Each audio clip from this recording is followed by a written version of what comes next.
It is a truth universally acknowledged that a single man in possession of a good fortune must be in want of a wife.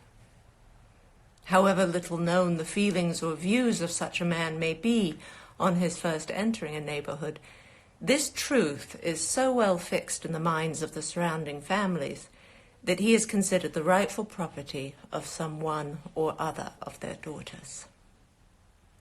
"My dear Mr. Bennet," said his lady to him one day, "have you heard that Netherfield Park is let at last?" Mr. Bennet replied that he had not. "But it is," replied she, "for Mrs. Long has just been there, and she told me all about it." Mr. Bennet made no answer. "Do you not want to know who has taken it?" cried his wife impatiently. "You want to tell me, and I have no objection to hearing it." This was invitation enough. "Why, my dear, you must know. Mrs. Long says that Netherfield is taken by a young man of large fortune from the north of England, that he came down on Monday in a chaise and four to see the place, and was so much delighted with it that he agreed with Mr. Morris immediately, that he is to take possession before Michaelmas, and some of his servants are to be in the house by the end of next week." "What is his name?" "Bingley." "Is he married or single?" "Oh, single, my dear, to be sure. A single man of large fortune, 4,000 or 5,000 a year. What a fine thing for our girls." "How so? How can it affect them?" "My dear Mr. Bennet," replied his wife, "how can you be so tiresome? You must know that I am thinking of his marrying one of them." "Is that his design in settling here?" "Design? Nonsense! How can you talk so? But it is very likely that he may fall in love with one of them, and therefore you must visit him as soon as he comes." "I see no occasion for that.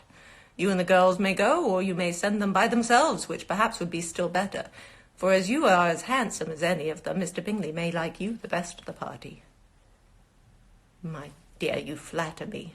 I certainly have had my share of beauty, but I do not pretend to be anything extraordinary now. When a woman has 5 grown-up daughters, she ought to give over thinking of her own beauty." "In such cases, a woman has not often much beauty to think of." "But, my dear, you must go and see Mr. Bingley when he comes into the neighborhood." "It is more than I engage for, I assure you." "But consider your daughters. Only think what an establishment it would be for one of them. Sir William and Lady Lucas are determined to go, merely on that account, for in general, you know, they visit no newcomers. Indeed, you must go, for it will be impossible for us to visit him if you do not." "You are over-scrupulous, surely. I dare say Mr. Bingley will be very glad to see you, and I will send a few lines by you to assure him of my hearty consent to his marrying whichever he chooses of the girls, though I must throw in a good word for my little Lizzie." "I desire you will do no such thing. Lizzie is not a bit better than the others, and I am sure she is not half so handsome as Jane, nor half so good-humoured as Lydia.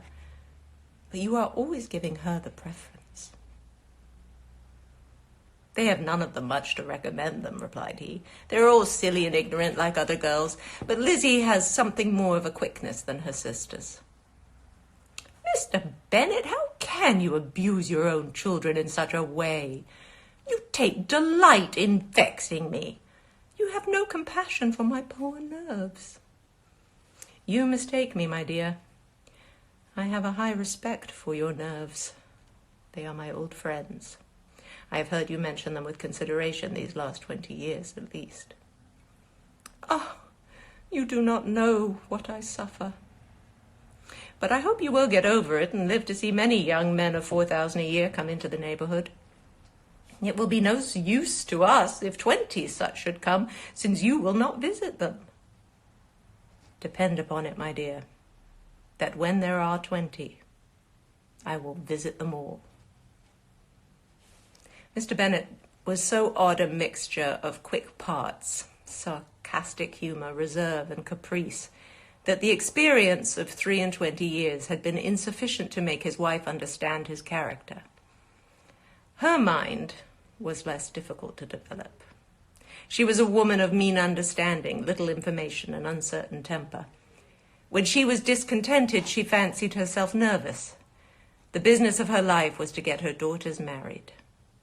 Its solace was visiting and news.